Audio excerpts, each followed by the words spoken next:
Il-kap tal-Partit Nazzjonalista Adrian Delija żar l-Università ta' Malta li minn din il-ġimgħa bdiet tilqa' l-istudenti għal sena akademika ġdida fejn kif jiġri kull sena bosta qdiet studenteski u kumpaniji jarmaw l-istands tagħhom għal Freshers Week. Waqt din iż-żjara Adrian Delija wera kemm huma importanti żgħażagħ u l-istudenti għall-Partit Nazzjonalista e kif żar kull stand preżenti u tkellem mal-istudenti universitarji dwar l-affarijiet li jolqtuhom direttament. Dortom kollha jiddispeċini li ma kellniex iktar ħin, pratikament naħseb għamilna kurċjata dal-għodu biex nipprova nlaħħaq bejn il-ħin u bejn in-numru ta' nies li jixtaqu jitkellmu.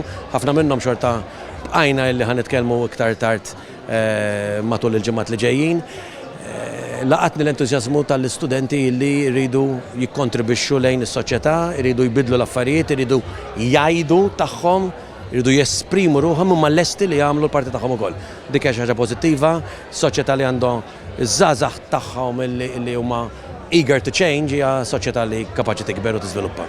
Nara żgħażagħ li għadhom jemmnu f'pajjiżna, għadhom jemmnu fit-tagħlim u verament imbagħad tkun ħasra li tara li ma kunx qed jirnexxielu l-pajjiż li iktar mill-istudenti tagħna jibqgħu għaddejjin u jsegwu bl-istudji tagħhom għax huma dawn iż-żgħażagħ li hawn illum li ħajjiddiżinjaw, joħolmu, jikkreaw, jibnu u jagħmlu s-soċjetà ta' għada. Staqsejna lill-kap tal-Partit Nazzjonalista fiex tfakru din il-ġimgħa u l-Università ta' Malta. Fakkarni meta kont ngħixaw pratikament mhux niġi u nitgħallem kont ngħixaw.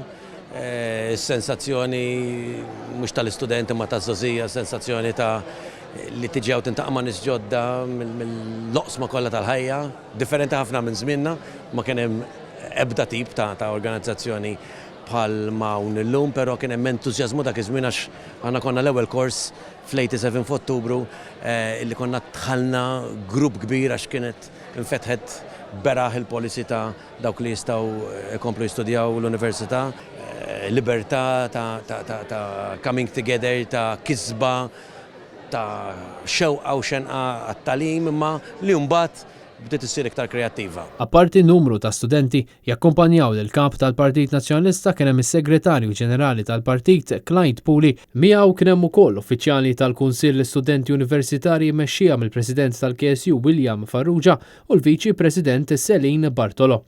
Żaru wkoll dawn l-istands il-Viċi Kap tal-Partit Nazzjonalista David Aġus kif ukoll id-Deputat Tony Bezzina u numru ta' żgħażagħ minn tim Start Partit Nazzjonalista.